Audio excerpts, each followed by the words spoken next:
Alright guys, I am currently leaving the hardware store, Obashan Hardware. Not normally how I start video, but I was wrapping up a moto vlog on the Grom here, and I remembered that I wanted to do an alignment, or at least a toe alignment on the Jeep. So I picked up two 4-foot plastic levels. They're like 15 bucks a pop, and 4 bungee ties. I did 18-inch. You may want shorter or longer depending on your situation, but yeah, we're gonna see how this works out. See how this cargo situation works out on the Grom. Camera battery's about to die, so I'll see you guys back at the house.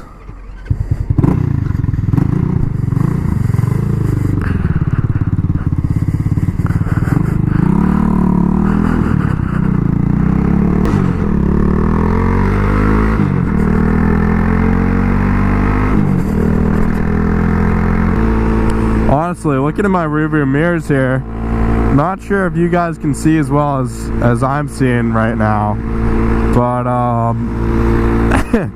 these 4-foot levels actually add a fuck ton of visibility to me here on the blacked out Grom. So hey, maybe we'll have to make the 4-foot level thing a trend here on the Grom. Oh yeah, look at that. The levels are chilling back there.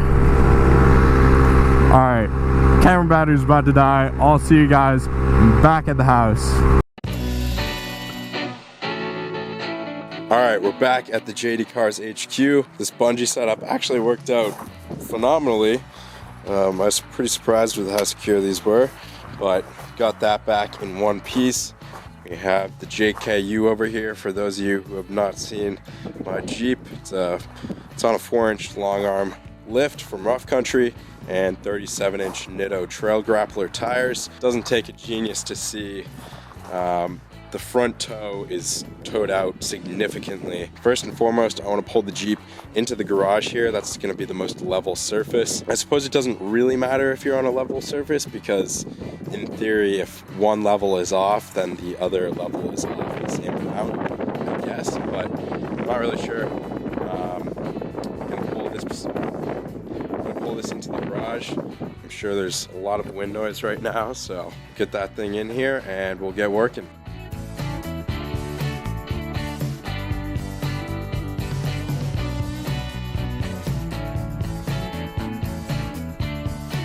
Alright, so now, as you can see, I'm not sure, it's a little difficult to see on camera, I suppose, but it's really obvious in person. I'm going to back up here and zoom in from afar. Maybe turn up my exposure a little bit. I don't know if you guys can see that, but the toe alignment just really isn't there. Clearly see that tire is turned outwards. And then we'll come over to the other side. This tire is also very clearly turned outwards. You can see the back half of the tire there. You can see the back half of the tire here, looking on it from head on. So the measurements will obviously prove my point here, so let's get this set up. So I got myself two 4-foot levels at the hardware store. There are a couple videos on this, and when I saw that I had to buy 2 levels, I was like, but bit the bullet. It's a good idea, and I'll be able to use them again in the future. But basically, I'm going to take our bungee cords. As I mentioned earlier, I'm not sure if I did actually, but I got 18-inch bungee cords here.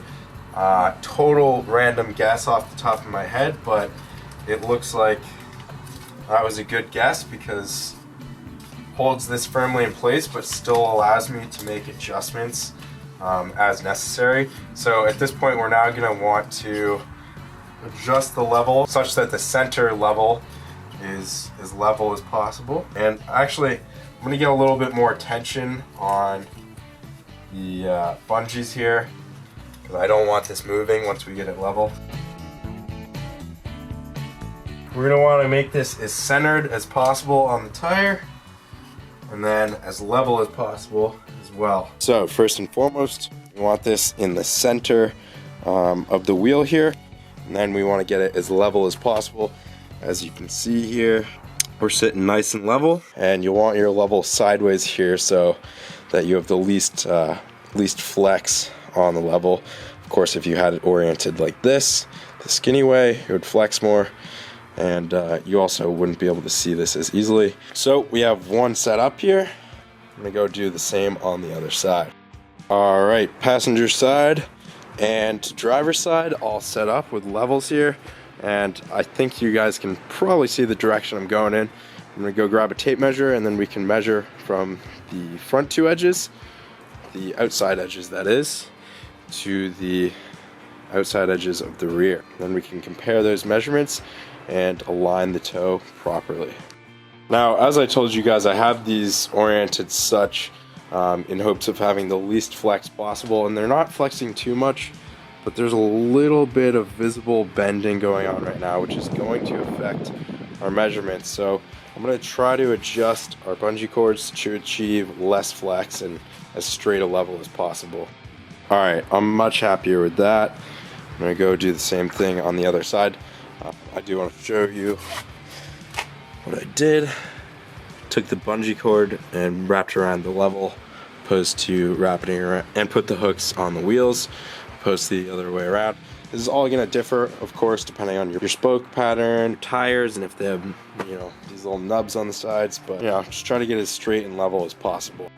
Once you've got your level set up, one last precaution we can take here is using a tape measure and measuring the height on each end. And we want to get all four corners as close to the same height as possible while still keeping the levels level, of course.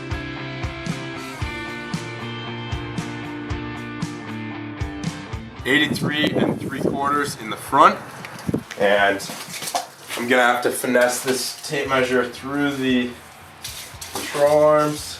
More than 84 inches. There we go. Lock it. Just lifted it up over that outside edge on the other side. Now I can slowly retract it. Definitely a bit of a cumbersome process, but it's definitely worth it. And on this end, it's 83 3/8. That's a pretty substantial difference. 83 3/4 in the front and 83 3/8 in the rear here. So that means we need to dial things in. Because the front is 83 3/4 of an inch and the rear is 83 3/8, that means we are half an inch off away from being 1/8 inch toe in. So you want to aim for about 1/16 to 1/8 of an inch toe in the front. So we're going to try to open up. So we're going to try to open up the rear distance and close the front distance half an inch. I'm going to show you how to do that right now. So up at the front here, I'm not sure what the metric size would be, but this nut here accepts 15/16 socket. So I have my breaker bar, and 15/16. I'm going to break this loose.